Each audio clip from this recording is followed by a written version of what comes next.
Fala pessoal, tudo bem? Bem-vindos ao Nossa Resenha, mais um bate-papo especial aqui, sempre comigo, com Fernando Graziani. E hoje estamos recebendo um brasileiro que fez muito sucesso no futebol italiano, brilhou em Série A, jogou Série B, conseguiu acesso, jogou a Copa Itália também, que você confere aqui na tela da Sportnet.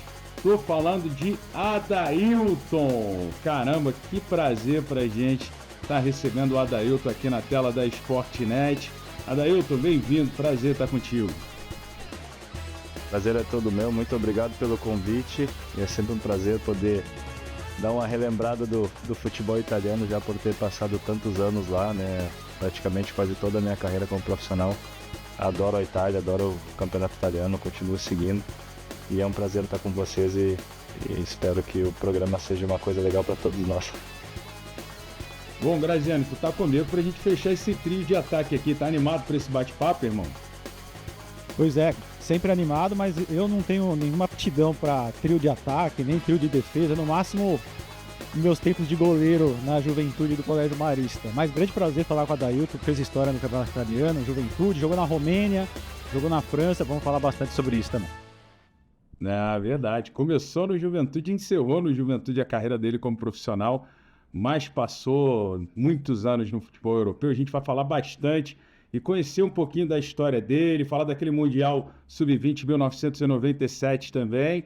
Mas antes, Adailton, eu quero falar desse trabalho recente, né, que você estava fazendo ali como auxiliar do Roger, né? Há pouco tempo vocês estavam ali no comando do Internacional. Queria saber para você como é que tem sido essa experiência de trabalhar ao lado do Roger, que é um técnico já consolidado no cenário nacional, e como é que estão as suas perspectivas aí, né, para, em breve, a gente sabe, ter oportunidade como treinador também no futebol profissional. A oportunidade de trabalhar com o Roger aconteceu aqui no Juventude, né? Quando eu já estava trabalhando na equipe Sub-20 como treinador. Há muitos anos, quando o Roger começou, a primeira experiência dele como treinador foi aqui no Juventude, em 2014, eu acabei conhecendo ele. E naquele momento eu ainda estava em dúvida do que fazer no pós-carreira de jogador. Aí eu acompanhei o trabalho dele aqui, acabei decidindo por seguir na área técnica e também me voltar à Itália, né, onde eu fui me preparar, estudar, fiz as minhas licenças Covertiano, e aproveitei para passar alguns anos lá. Aí no período da pandemia a gente conversou em família, como estava muito difícil a situação na Itália, a gente naquele momento decidiu voltar para o Brasil e recomeçar a carreira aqui como treinador. O Juventude me deu a oportunidade, abriu as portas, eu comecei na base e depois, ali em 2024, o Roger assumiu a equipe principal e me chamou para ajudar ele como auxiliar técnico. E está sendo uma experiência muito boa. A gente fez um trabalho, acho que excelente aqui no Juventude naquele ano, tanto que a gente depois recebeu a proposta de ir para o Inter. Daí fomos para o Inter o ano passado.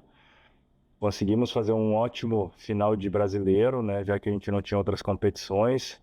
Chegamos a conquistar a vaga direta para a Libertadores. Esse ano conseguimos conquistar, no início do ano, o Campeonato Gaúcho, que o Inter já fazia muitos anos que não conseguia conquistar. E depois, também na Libertadores, fomos bem, fomos passando a fase da Copa do Brasil. Só que como tudo acontece no Brasil, é tudo muito rápido, né?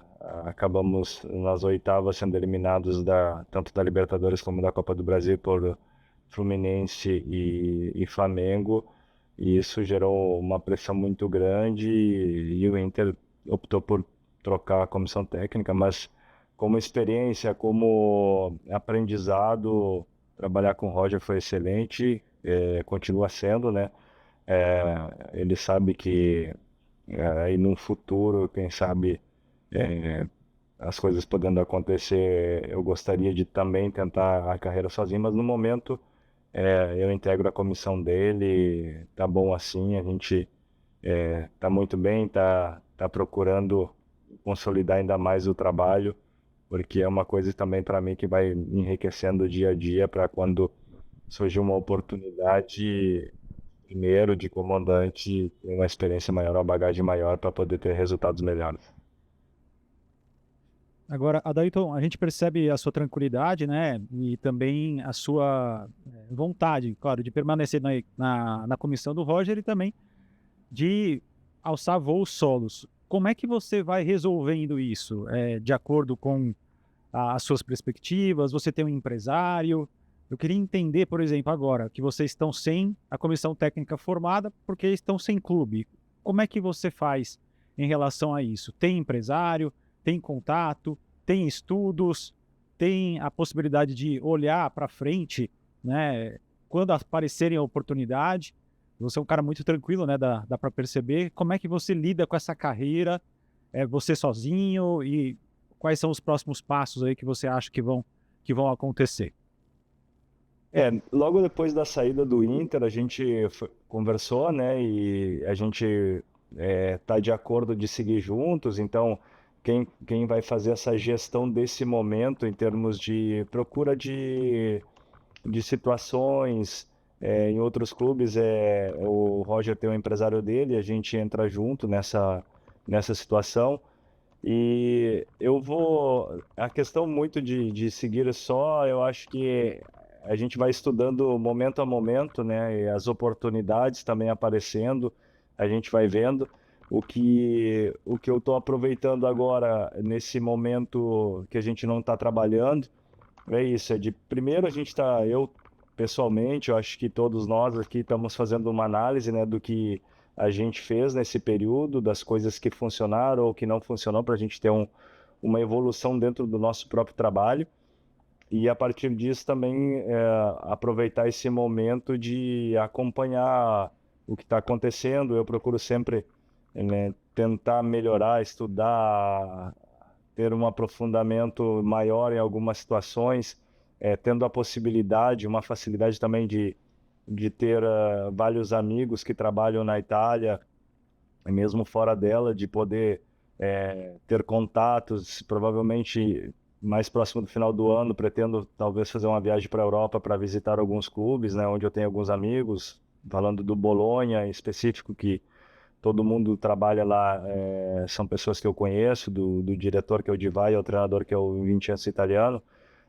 Talvez dar uma passada pelo Marseille para ver o De Zerbi, que também é o meu amigo.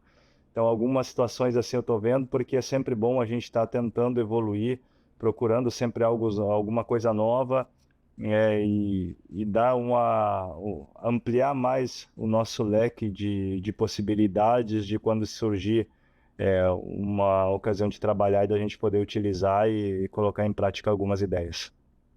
Né, é interessante você trazer esse novo ponto, né, que são suas visitas na Europa, e você sentir observar a sua trajetória no futebol profissional. Ela foi muito mais, imensamente mais na Europa do que no futebol brasileiro. Hoje, por exemplo, a gente teve a divulgação da CBF sobre esse novo calendário, como vai ser formado o novo calendário do futebol brasileiro.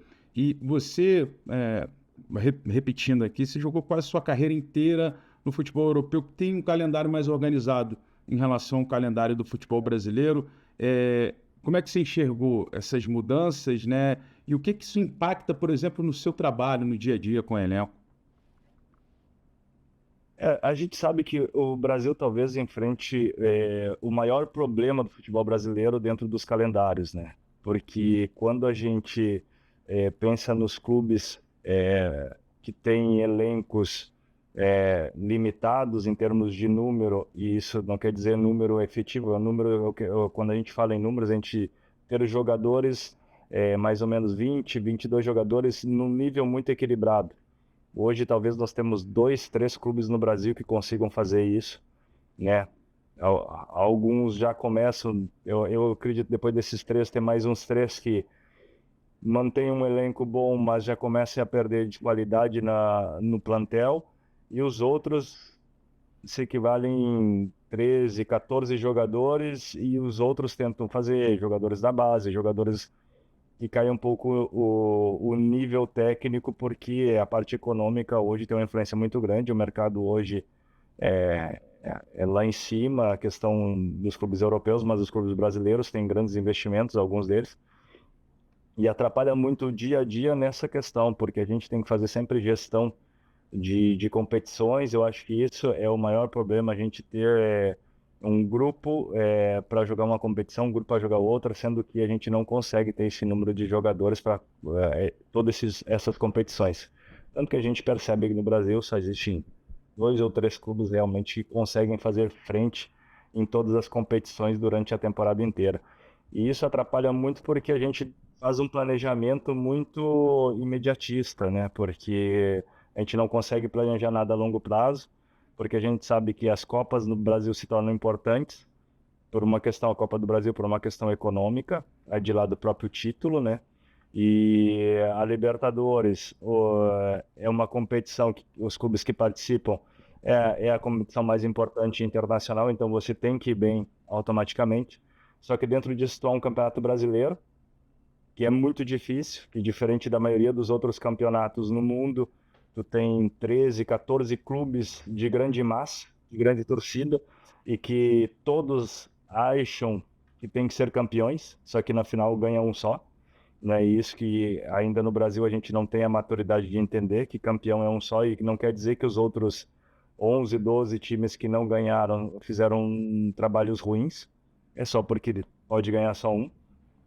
E nisso tudo a gente tem os campeonatos estaduais, onde a gente pensa em que seria o momento da gente planejar, poder experimentar, poder fazer coisas, só que dentro disso existe a cobrança, que se você ganha, você não fez mais do que a obrigação, mas quando você perde, você é cobrado por aquilo e influencia a permanência do trabalho nas competições seguintes. Então, eu acho que isso é o maior desafio. Esse novo calendário que a CBF está tentando montar é uma coisa nova, vamos ver, né? A gente tem que tudo analisar quando realmente as coisas acontecerem no dia a dia, quando os jogos começarem a acontecer, quando os clubes começarem a se preparar e como vai funcionar e se as coisas vão funcionar. Mas eu acho que já é um começo a gente pensar em mudanças, isso já é algo importante e talvez no futuro a gente conseguir realmente encontrar um modo de fazer um calendário que possa permitir que melhore a qualidade dos jogos no Brasil. Acho que esse é o problema. O calendário também influencia muito na qualidade dos jogos, né? Que a gente fala, jogadores cansados não conseguem render, aumenta o número de lesões. Falando de uma questão econômica, o próprio público no Brasil não tem condições de frequentar todos os jogos. E isso, em alguns momentos, os estádios não vão estar cheios, né? O que atrapalha um pouco o espetáculo. Acho que é isso que a gente tem que pensar de um modo geral. Mas, como eu disse, a gente já tendo ideia que precisam ser feitas mudanças, isso já é importante, acho que já é um começo para nós. Meu caro Adailton, e em relação, eu achei muito legal essa pergunta que o Leandro fez, porque tem a ver, né, com, evidentemente, mudanças recentes, porque uma das mudanças mais impactantes nesse calendário é que o Campeonato Brasileiro vai começar em janeiro e vai até dezembro, ou seja, e no meio de semana e nas outras datas, as outras competições vão ser colocadas no meio do Campeonato Brasileiro, ou seja, aquele papo de que, olha, em abril que começa o Campeonato Brasileiro, os reforços, olha, o estadual, não sei o quê, isso já não vai mais existir. Quer dizer, falando do teu lado treinador, vai ser cada vez mais importante você ter uma pré-temporada com um treinador, a montagem do elenco vai ter que ser toda em janeiro, porque senão você perde 4 jogos em fevereiro na Série A, você já perde a chance do título, já fica lá para trás, quer dizer, muda completamente o planejamento das equipes, né? Ou seja, vai ficar mais importante ainda o mercado, por exemplo, a janela de dezembro e janeiro vai ser uma loucura completa, porque os times vão ter que estar tudo pronto ali já no começo do ano. Antes você ficava ali a janela do meio do ano, porque tem a janelinha ali de abril, porque não começou o campeonato, quer dizer, o planejamento de estrutura de comissão técnica vai ter que ser muito melhor feito e durante o ano inteiro, né?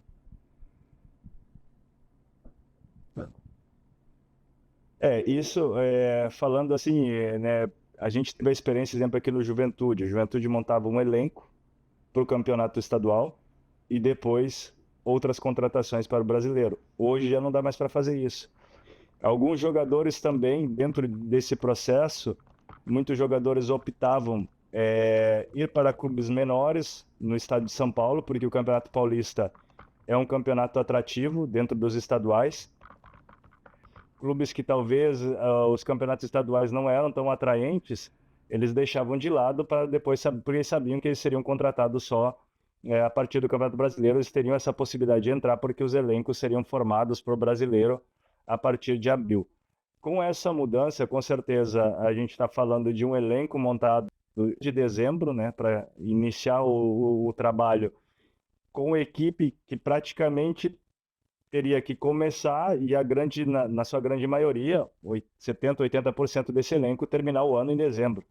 E isso vai mudar muito, né, a questão também de como montar o elenco, de como trabalhar.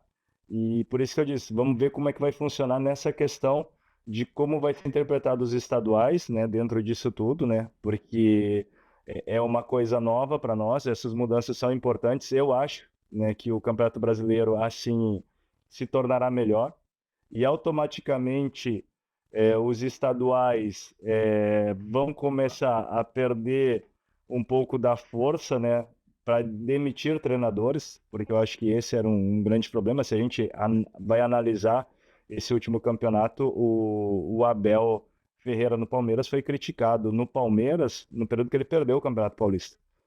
Mas se a gente vai pensar o que o Abel está fazendo hoje, o Abel é vice-líder não é vice-líder, mas está ali brigando pelo título do Campeonato Brasileiro, está nas semifinais de Libertadores e o trabalho dele está indo como é normal que seja, está brigando por duas competições importantes no âmbito nacional e internacional.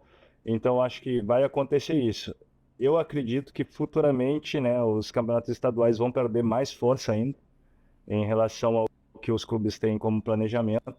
E acredito que hoje, como tu falou, é uma coisa nova no Brasil e eu acho que quem deixar para dezembro já vai estar atrasado.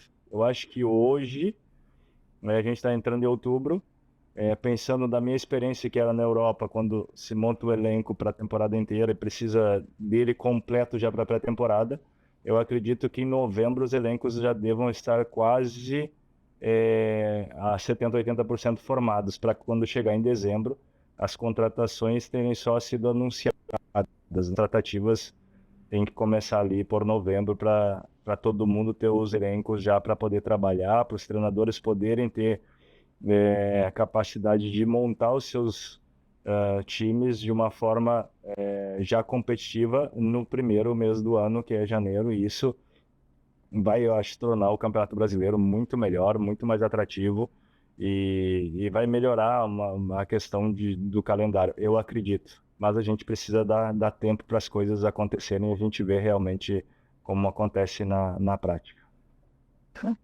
E é um trabalho de mudança também interna, né, no nosso futebol, porque pô, a CBF ela trouxe um slide colocando as 50 equipes que mais jogaram na temporada passada, as 21 primeiras posições eram de times brasileiros, né? O Botafogo jogou 75 vezes na temporada passada. Cara, é um número absurdo para você que veio do futebol europeu. A média são 57 jogos, quando ele pega na média ali das equipes. Quer dizer, são quase 20 jogos a mais, aí, Adailton. Realmente um absurdo. Eu acho que foi uma ótima movimentação da CBF, né? Eu acho que esse trabalho já era um trabalho que deveria ter sido feito anteriormente. Sabe que tem a questão de perder um pouco de força no estadual, mas eu acho que houve um cuidado da CBF, né, com as equipes menores, em crescer algumas competições, como a Série D do Campeonato Brasileiro, por exemplo, que vai passar para 96 clubes. Eu gosto dessa movimentação da CBF, olhar para os pequenos. Eu acho que isso mostra que a CBF ela vem trazendo uma visão diferente, né? Inclusive, já quero pegar esse gancho para saber, na sua visão, qual foi o impacto, né, de trazer um treinador europeu multicampeão como o Ancelotti para comandar a seleção brasileira, porque alguns anos atrás talvez não se pensava em uma movimentação de mercado como essa, e a CBF fez essa movimentação. Na tua análise, qual foi o impacto dessa movimentação, da chegada do Ancelotti para o futebol brasileiro? Aliás, deixa eu só interromper antes do Adailton começar. Deixa eu interromper antes do Adailton perguntar, porque o Adailton foi citado pelo Ancelotti, né, na apresentação dele, né?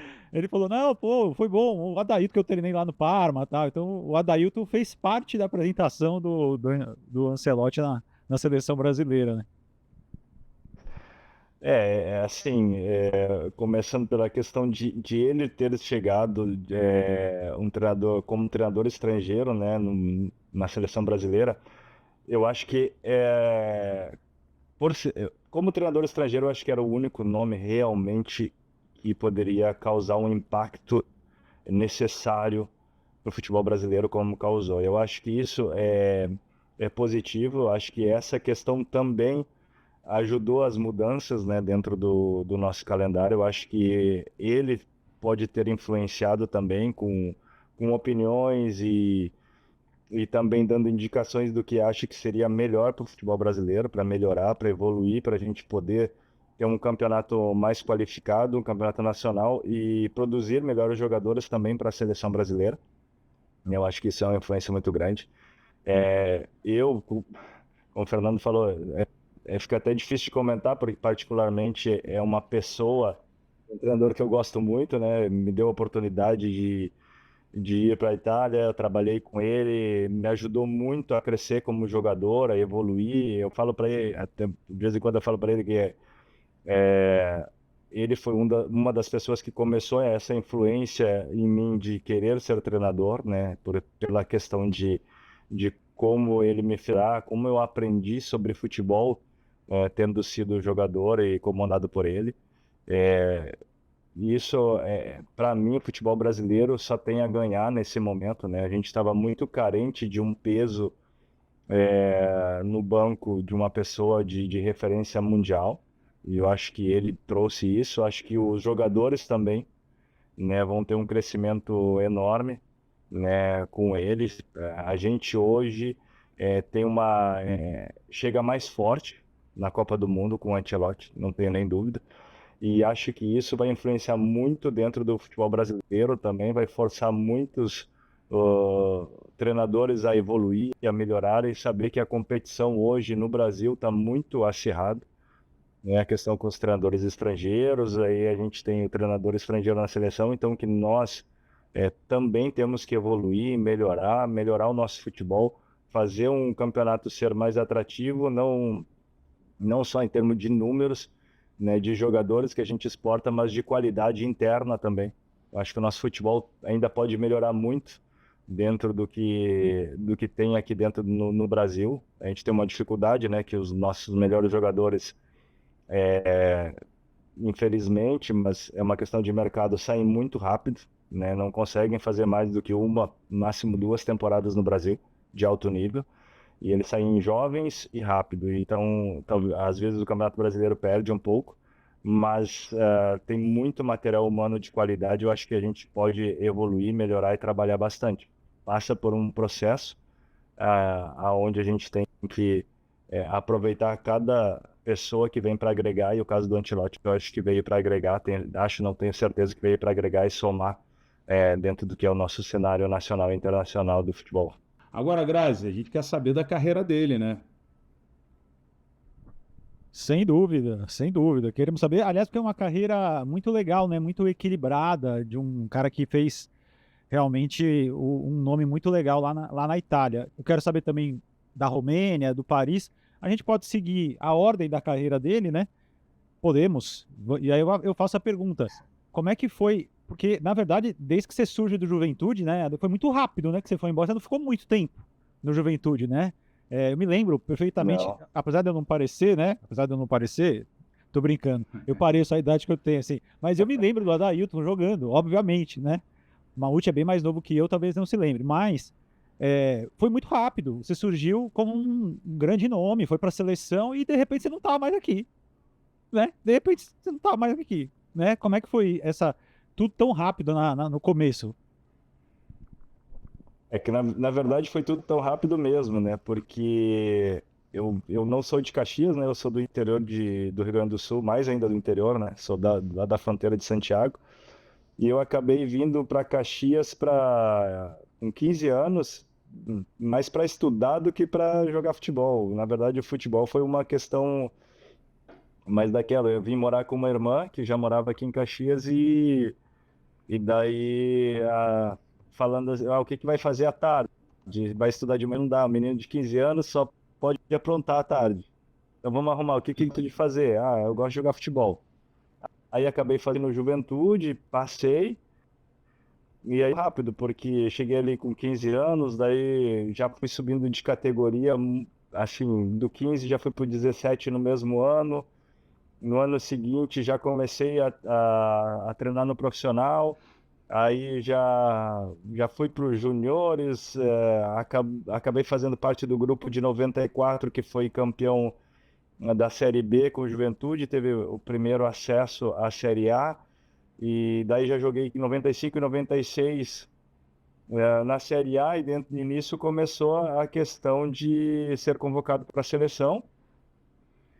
E assim, as coisas tudo muito rápido, né? Em alguns anos, assim, é tudo meio que inesperado para mim, porque eu pensava de ser, assim, a gente vem lá, vamos ver o que vai acontecer, não sei se vamos seguir nessa carreira, o que não vai, procurando sempre estudar para ter paralelo ali a possibilidade, né? Dizer, se não der certo, já posso ingressar numa faculdade. Só que daí, indo para a seleção, fui para o torneio de Toulon, a gente foi campeão, eu fui melhor jogador, fui goleador e melhor jogador, aí fomos para o Sul-Americano, fui goleador. E aí no Mundial, realmente, foi um Mundial onde tinha, a gente, todo esse período a gente tinha grandíssimos jogadores, né, na seleção brasileira. O Brasil sempre tem grandes jogadores.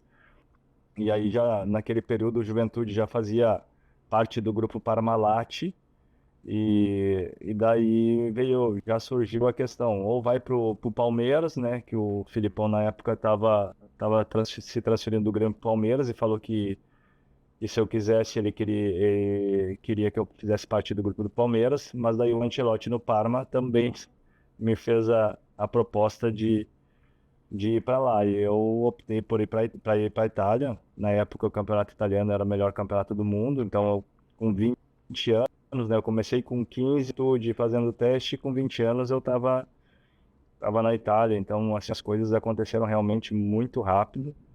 E isso, assim, o primeiro período era muito entusiasmo de estar na Itália, mas depois teve alguns momentos mais difíceis, assim, de adaptação, mas eu procurei me ambientar o mais rápido possível. Tive a ajuda do Zé Maria, na época eu estava no Parma, e foi um cara que me ajudou muito, né? A questão de me explicar como é que funcionava, como é que era o futebol italiano.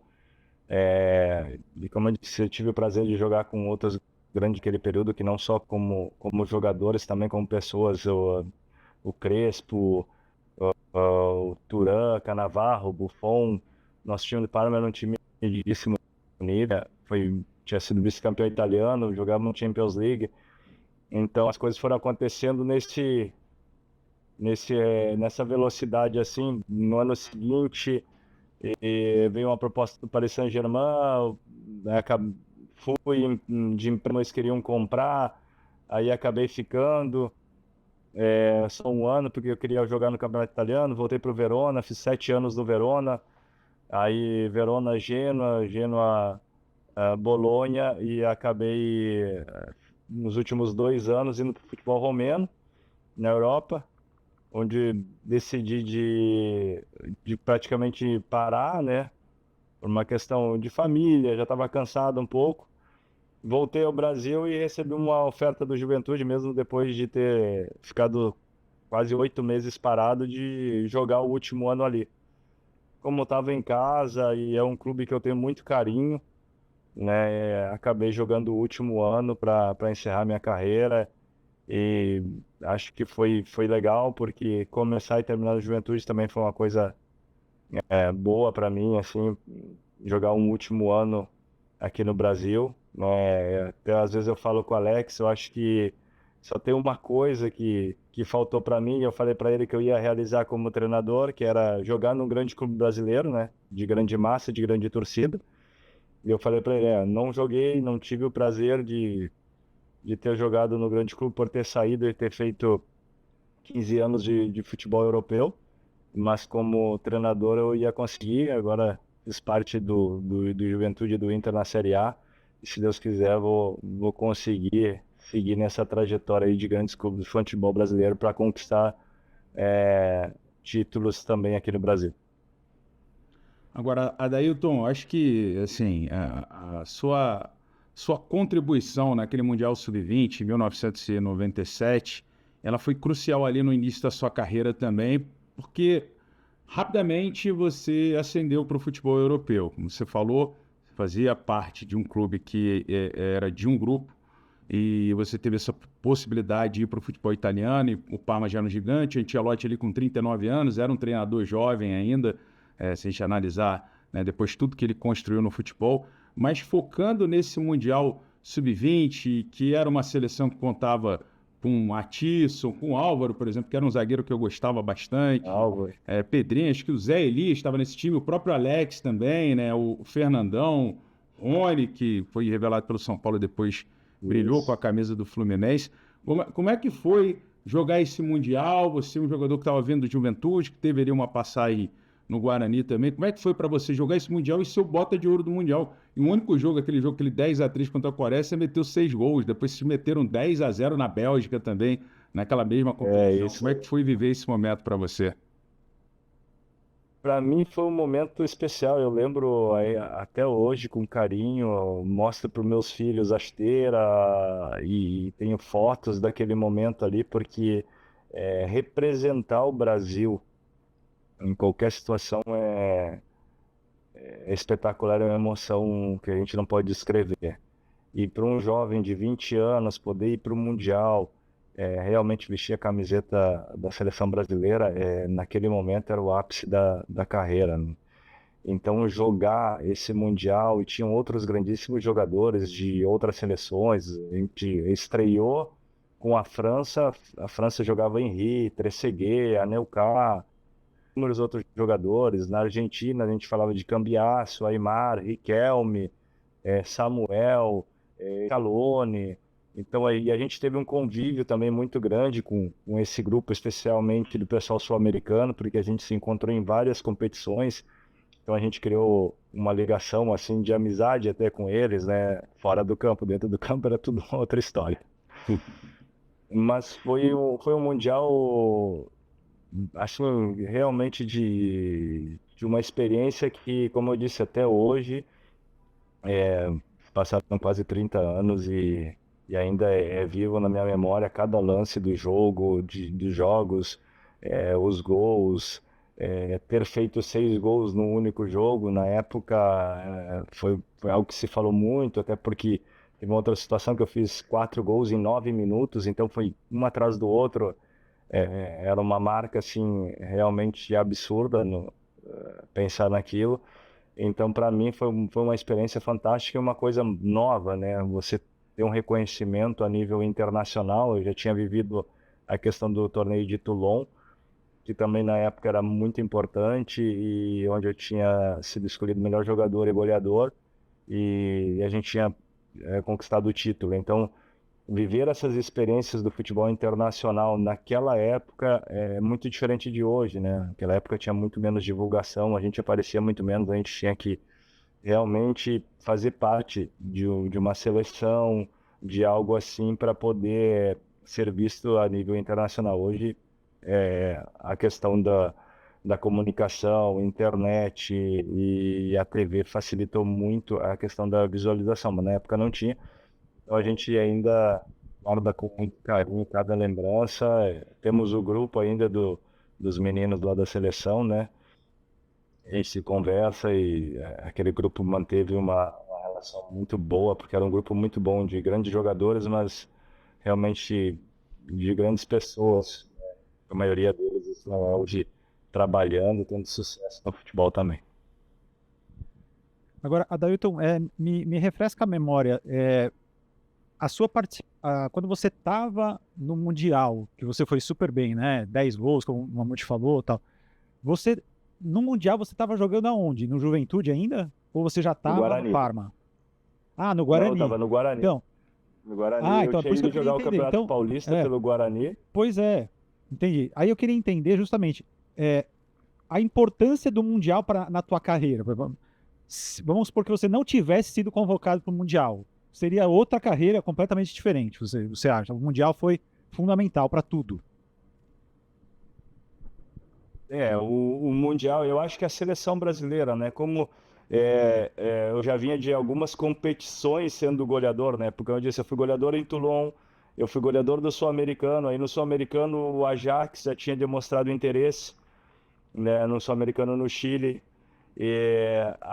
Mas o Mundial foi o que realmente deu assim aquele boom de imagem dentro do cenário internacional, porque eu acabei indo para o Parma, mas na época tiveram outros clubes interessados. Eu fui para o Parma porque, na verdade, a Parmalat já tinha comprado o meu passe ainda quando eu estava no Juventude. Eu estava emprestado no Guarani, né, para fazer o Paulistão e me transferi para o Palmeiras para jogar o Brasileiro. E só que daí apareceu o Parma antes disso.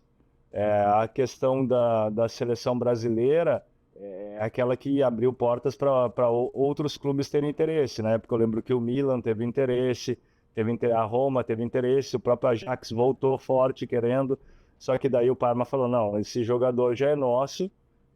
Conversaram com o Ancelotti, o Ancelotti teve interesse, e daí eu acabei tendo que priorizar o Parma no momento, né, daquela situação. Mas inúmeros outros clubes da Europa tiveram interesse.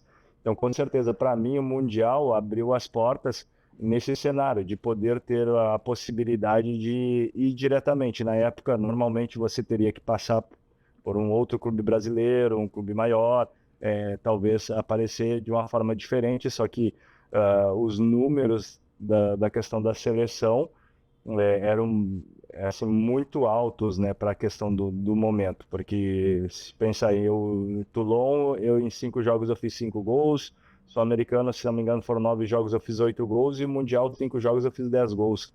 Então, era uma média muito grande, né, para um jogador, tendo mantido uma regularidade também não só de gols, mas de jogos, né, jogando sempre e tudo, e já ter tido a possibilidade de jogar 2 campeonatos brasileiros, né, de Série A com o Juventude. 95 e 96 eu já tinha jogado com o Juventude a Série A.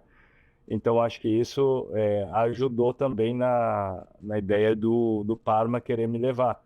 Mas sem os números do Mundial, com certeza não teria sido de uma forma imediata. Teria que ter passado por algum outro degrau no Brasil aqui internamente para poder demonstrar que tinha também uma possibilidade de jogar no futebol europeu.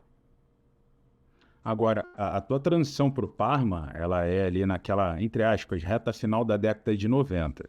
Você era muito novo, você chegou no Parma ali com 20, 21 anos de idade. E num tempo diferente. Hoje em dia a gente tem essa facilidade, né, Adailton? Você pega o telefone, faz a chamada de vídeo, você vê, conversa com sua mãe, seu pai, seus irmãos, seus amigos. Naquela época a gente não tinha isso. Como é que foi esse início de adaptação no futebol europeu? Porque você vai, fica uma temporada na Itália, depois você vai para a França também. Você foi com alguém da família? Você foi sozinho? Como é que foi essa adaptação inicial? Não, eu fui sozinho, né? Eu acabei indo sozinho. A minha mãe, na época, tinha um problema de saúde, meu pai teve que ficar com ela.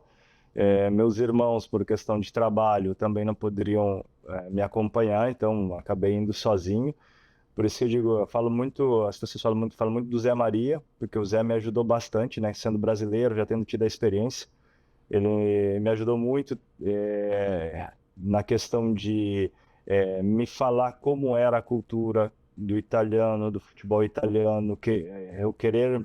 Também teve a questão que eu queria muito ficar, então eu decidi realmente entrar dentro do que era os requisitos. Eu acredito que facilitam a permanência lá, que é aprender a língua, entender a cultura do país, entender como eles pensam, porque na verdade a gente é o visitante, né? Então eles não têm que mudar e se adaptar a gente tem que se adaptar a eles. E dentro disso foi essa questão de eu querer sempre aprender. Procurava sempre aprender, perguntava muito sobre como funcionavam as coisas. E então eu aprendi a falar em 3 meses, mais ou menos 3, 4 meses já estava falando italiano. E isso para mim eu acho que foi fundamental, né? Poder me comunicar de uma forma melhor para essa adaptação. Mas eu sei que é difícil. Mas eu acredito que se você tem um entendimento do que é fundamental, que é primeiro entender a cultura, aprender a língua, que eu acho que ajuda demais, né? E a cultura do futebol, e entender naquele momento ali que você tem que se adaptar, pelo menos por um período, no início você tem que se adaptar ao que te é proposto. Depois né? Devagar você vai colocando um pouco do que é seu, das suas coisas, mas eu acho que para ficar no europeu no início precisa isso. E hoje tem mais facilidade, porque hoje a maioria dos atletas, eles já têm uma ideia. Eles já viajaram para a Europa, provavelmente, já conhecem mais pessoas que trabalham dentro do futebol nos países que frequentam. Às vezes as negociações acontecem com um pouco mais de tempo. Então, às vezes, cito o caso dos últimos exemplos do Palmeiras, entre Endrick e Estevão. Esses meninos tiveram 6 meses ou até mais para se adaptarem, né? Então, aprender a língua, para saber tudo sobre a questão de como é culturalmente o futebol que eles vão enfrentar, vão viver, e isso facilitaria muito a questão para um atleta, ou naquela época. Hoje tem essa facilidade, naquela época não tinha, então a gente tinha que ser no dia a dia ali e se disponibilizar muito a isso, né? Então, precisei muito da questão da ajuda, e por isso que eu cito o Zé Maria, e depois, né, quando eu vivi essa outra parte de eu ser o estrangeiro, aprendi tudo a ajudar os que chegavam novos, né, explicar como funcionava e tentar facilitar um pouco mais a adaptação deles. É uma grande lição mesmo que o Adailton nos deixa de força de vontade, porque eram outros tempos. Não faz tanto tempo assim, se a gente olhar cronologicamente a história, mas mudou muito. Pois é. Inclusive os valores, porque imagine se fosse hoje, o Adailton com aquela média de gols, ele seria vendido por, sei lá, 80 milhões de euros. Cara, os irmãos dele iam sair do emprego, ele ia chamar 10 amigos para ir morar com ele lá na Itália, Mais ou entendeu? menos por aí. Não é outra realidade, entendeu? É uma mudança de vida imediata, né? Tipo, é instantânea. O cara fica mega milionário numa assinatura, né? E aí muda completamente. Eram outros valores, né? Outros valores Tanto que o altos, meu mas primeiro não dá nem para contrato no comparar, Parma, né? eu fui emprestado para o Parma, na verdade, né? Eles quiseram ver um ano de ver como eu me sairia para ver se realmente efetuariam a compra. Então, por isso que eles tive que fazer muito para poder ficar, porque não hoje é muito mais fácil, né? Antes mesmo de chegar já teriam comprado. E é a questão que a gente falou 6 ali, anos de né? contrato, né? Isso. 6 anos de contrato, quase, né? Metade da carreira, né? Então Impressionante. bem diferente, né? Eu falo, tem o lado bom, o lado ruim, né? Bom para quem vive esse momento. Eu acho que às vezes atrapalha um pouco a questão do querer um pouco mais, né? Que o atleta às vezes se acomoda, porque, como você falou, é uma mudança muito grande para meninos, 19, 20 anos são meninos ainda, e ter uma gestão de toda essa mudança também não é simples, né? Na cabeça de um menino de 19, 20 anos, ter toda essa parte econômica, toda a questão midiática em cima, todo esse outro glamour, né? E querer continuar a fazer mais. Isso eu acho que às vezes pode atrapalhar. Perfeito. Meu caro Adailton, agora eu queria que a gente pulasse para o Verona, senão a gente vai acabar o programa, não falta muito para acabar, mas a gente precisa falar do Verona, porque foi onde você fez, eu acho que se você chega hoje lá em Verona, você ainda é reconhecido, não sei se você tem casa lá, não Sim. sei, mas foram muitos anos, né, e quase um gol a cada 3 jogos, que é muita coisa, né, muita coisa, fora assistências e, enfim, por que deu tão certo, de repente, o Verona na tua vida? Foi um lugar assim onde eu me senti muito bem, né? Eu tive uma temporada que foi bem difícil, onde eu tive um problema com o treinador, mas depois dessa situação ali, né, eu tive as 2 primeiras temporadas muito boas, aí na terceira temporada não foi legal, e daí a partir dali foi muito bom, assim, eu gosto muito da cidade, gosto dos torcedores, né? Até hoje os torcedores têm muito carinho por mim e né, funcionou muito bem. Essa é a questão, funcionou bem, funcionou de uma forma onde eu conseguia render bem, me deu uma estabilidade que no momento E eu precisava, né? Porque eu vinha trocando um pouquinho de clubes, né? A gente falou que eu saí do Juventude, fui pro Guarani, 6 meses depois eu estava no Parma, um ano depois eu estava no Paris Saint-Germain, e aí depois eu vim pro Verona. Então eu também queria um pouquinho de criar uma identidade num clube, né? Ser um jogador representativo de um clube. E aconteceu no Verona, e eu adoro a cidade, adoro o estádio, aquele ambiente, e funcionou muito bem. Realmente é um. Ali, todos os clubes, assim, né? Verona, Genoa também fui muito bem, Bolonha. O Verona tem aquele carinho, a cidade é maravilhosa, adoro a cidade de Verona, acho linda, e tive casa até pouco tempo, né? Na pandemia ali a gente decidiu vender também a casa e mudarmos novamente para o Brasil, mas é uma cidade que eu tenho muito carinho, torcedor, o clube, acompanho, todo mundo sabe, ainda tenho muitos amigos lá. Agora, Dailton, eu quero aproveitar aqui, vou fazer um combo aí duas perguntas. Uma é se, pô, nesses muitos anos de Itália, né, de Europa, qual foi a situação mais inusitada que você já passou, né, desses tantos anos que você viveu no velho continente? E outra que aqui na Sportnet a gente transmite Série B do Campeonato Italiano, Copa Itália. Você tem acessos pelo Verona, pelo Genoa, pelo Bolonha, né, da Série B para a Série A. Você disputou muitas vezes a Copa Itália. Como era para você, né, disputar essas competições? Que te traz na lembrança aí disputar Série B, disputar a Copa Itália? Copa Itália é um mata-mata fantástico, né? Para dizer como o futebol era diferente também, né? Na Série A, quando você chega com o mesmo número de pontos, não tem critério de desempate. Você, para rebaixamento, você joga jogos extras, e mesmo para ir para a Champions League, para ser campeão, faz jogos extras. E a gente teve um ano no Verona, no meu terceiro ano de Verona, eu acho. A gente chegou, foi um ano muito de resultados ruins, e nós chegamos empatados de pontos com a Regina. Isso. E daí nós jogamos o primeiro, daí fizeram 2 jogos extras, o primeiro jogo em casa, nós ganhamos de 1-0, e o segundo jogo foi na Calábria, é, em Reggio. E nós chegamos, todo mundo pensa, futebol europeu, tudo organizado, tudo aquela coisa. Nada, a gente passou o inferno para aquele dia. Não deixaram a gente dormir, foguete jogado na janela de quarto de hotel. Assim, a gente não dormiu nada. Quando a gente chegou no estádio, não tinha policiamento.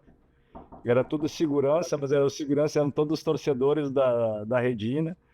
A gente entrou no vestiário, tinha 2 caras enormes ameaçando a gente, então foi assim, uma coisa de guerra mesmo. Aí nós fomos para o jogo, na época ainda tinha a questão do critério de desempate com o gol fora, nós perdemos por 2-1, mas pelo gol qualificado fora, acabamos permanecendo na Série A, e foi uma batalha campal, assim, realmente, porque não tinha, como eu disse, não tinha policiamento. Entrou todo mundo, torcedor, a gente entrando no vestiário, o jogo acabou às 7 horas, fomos sair do vestiário às 11 horas da noite. Então foi uma situação assim ímpar. Depois mudou. Nosso presidente, bateram nele, aconteceu coisas assim naquele dia que realmente me marcou muito, porque a gente tinha uma imagem do futebol europeu diferente dessas coisas, né? Daí a gente vê que também era assim, acontecia lá. E outras situações que são aquelas coisas que a gente vai levando perrengue de não saber a língua, de falar uma coisa que foi, até o Ancelotti sabe bem, fazia acho que 4 ou 5 dias que eu estava no Parma, a gente estava em pré-temporada, aí o Ancelotti fala da progressão do manhã, daí a primeira coisa que ele fala, ó, a gente toma café, vai tomar café e tal. Aí tem palestra aqui no hotel, e depois a gente desce para o campo para treinar. E tá legal, só que eu não entendi. Eu entendi palestra, café, e tava legal. O Zé Maria ainda estava no Brasil, que eu acho que ele estava na Copa América, então eu tava ali. Aí a gente toma café, né, já trocado, daí eu vejo os jogadores, eu sigo a manada. Segui todo mundo, os caras foram para academia, a gente vai lá, faz musculação, Eu disse, tá legal, então tinha musculação, não entendi que tinha musculação antes. Depois vai ter a palestra. Aí foi, aí eu disse, cara, vi todo mundo saindo, subi pro meu quarto, esperando alguém me chamar para tal de palestra.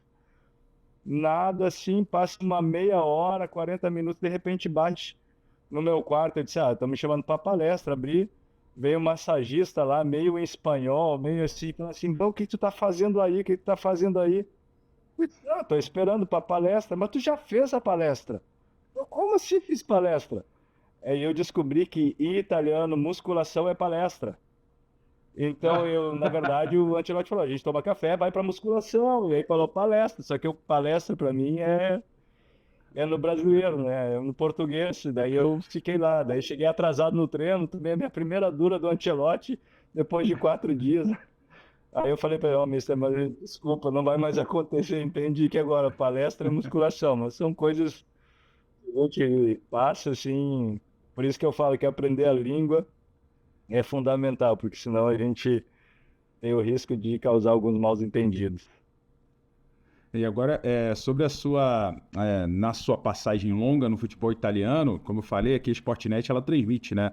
A Série B do italiano, a gente transmite a Copa Itália também. E como é que foram as suas experiências com tantos acessos que você conseguiu, né? Para a elite do futebol italiano e disputando a Copa Itália também. A gente vai ter na próxima fase, oitavas de final, Lazio e Milan, por exemplo, né? Como é que era para você disputar a Copa Itália? Como é que foram esses acessos também? A Copa Itália para mim foi uma competição importante, assim, porque foi outra competição onde eu joguei bastante, né? Até o primeiro período que eu tive no Parma, eu era o jogador, assim, porque jogava normalmente no campeonato italiano e na Champions, os titulares eram o Chiesa e o Crespo, aí Copa Itália jogava eu e o Stanic. Então, a Copa Itália era um campeonato muito, muito legal, muito disputado e muito difícil de ganhar também, porque os clubes, quando vai chegando na reta final, têm um interesse muito grande. Eu gostava muito de jogar a Copa Itália, né? Acho que é muito legal a competição. E a Série B, na Itália, eu joguei Série Bs assim, onde ainda era diferente da hoje, como eu dizia, o futebol italiano tinha muito investimento, então a Série B em alguns anos que eu joguei, eram clubes de Série A na Série B, né? Tanto que contratavam jogadores. Muitas vezes eu optei por jogar a Série B, mesmo tendo propostas de clube da Série A, porque eram clubes que eu sabia que iam brigar para ser campeões da Série B, né? Que foi, eu lembro do ano que a gente subiu com o Genoa, que na Série A tinha Juventus, Bolonha, Brescia, Lecce, inúmeros clubes assim de Série A. É uma competição muito difícil. Para mim, a Série B talvez seja para jogar mais difícil que a Série A, em alguns aspectos, né? Porque é muito mais equilibrada, é uma competição que tem ótimos jogadores e para você conseguir o acesso com só duas, né, promoções diretas, né? E depois tem os playoffs. Então é muito difícil, tem que fazer um campeonato praticamente perfeito. Então é muito difícil, mas é uma competição que eu conheço bem, que eu gostei de jogar, né? Óbvio que a gente prefere sempre jogar Série A, na maioria das vezes, mas ali, especialmente os 2 anos que eu tive os acessos com o Genoa e com o Bolonha, eu optei pela questão dos clubes, né? Que os presidentes fizeram grandes investimentos, como eu falei, tanto no Genoa quanto no Bolonha, a gente praticamente manteve a base para a Série A, porque eram elencos de Série A na Série B, e é uma competição muito interessante. Eu ainda acompanho a questão da Copa Itália, eu estava vendo os resultados, acabei assistindo no canal de vocês a partida entre Milan e Lecce, né, que foi 3-0 ali, então eu procuro seguir. Acho que a Copa Itália agora vai ter confrontos interessantes, né, eu acho que tem Napoli e Cagliari também, acho que vai ser um confronto interessante de ver. Esse Lazio-Milan eu já nas oitavas já é alguma coisa que remete muito a decisões, né? O ano passado fiquei muito feliz pelo Bolonha, por ser um ex-clube, pelo Vincenzo italiano, ter sido campeão em cima do Milan, né? Tava torcendo muito, então para ver como é uma competição que permite também os clubes ali da metade da tabela ter possibilidade de ganhar. E eu acho que é uma competição muito legal de acompanhar, né? Assim como a Série B, porque tem jogadores que às vezes não têm grande espaço nos clubes no campeonato de Série A e às vezes ganha oportunidade, a gente pode ir acompanhando e vendo. Então, é um programa muito interessante. Vou acompanhar mais vezes agora, é, nesse período aqui, já que não tenho o compromisso de treinar o Inter. Adentro, eu vou fazer duas perguntas, porque a gente está no final do programa, senão a produção corta a nossa Tá certo. participação, aquela coisa. Vou fazer duas para você responder bem rapidinho. Primeiro, Rapidinho. alguma oportunidade de você ser treinador na Itália? Você pensa isso também, já que você conhece tão bem, né? De repente fazer, ir para lá e começar um trabalho solo na Itália e rapidamente o futebol da Romênia. A gente não tem muito acesso, né? Foi legal para você? Você fez gols? Como é que foi? Como é que foi para você rapidamente a passagem pela Romênia? Porque eu falei no começo do programa, né? Então vamos ouvir rapidinho o que você tem para falar sobre o futebol da Romênia e se você de repente tem chance de ser treinador na Itália, começar um trabalho lá. É. Não, mas tudo bem. Mas a questão do futebol da Itália de voltar a treinar lá, eu tenho vontade. Sou sincero, assim, tenho. Não é um objetivo imediato, não é uma coisa para curto prazo, até porque eu quero, como eu disse antes, eu quero viver bastante do Campeonato Brasileiro, quero conquistar alguma coisa no Brasil. Acho que falta para mim, assim, dentro da minha carreira de jogador, faltou essa questão do futebol brasileiro, de ganhar alguma coisa no Brasil, e eu tenho essa ambição e esse desejo de fazer também uma carreira importante no Brasil hoje como treinador. Mas depois, se no futuro aparecer a oportunidade, gostaria muito de trabalhar na Itália, no futebol europeu. Acho que não tem como não desejar isso, né? Tendo vivido tanto tempo. A questão do futebol romeno, na época surgiu uma proposta interessante de uma pessoa que fazia grandes investimentos num clube até o momento pequeno, mas a gente era um campeonato na época bom, né, assim, do leste da Europa ali, campeonato muito de força. Acabei indo, nós fomos duas vezes, os 2 anos, infelizmente, vice-campeões por um ponto, mas jogamos preliminares de Champions League, jogamos Europa League, fizemos parte do grupo da Europa League com resultados interessantes, né?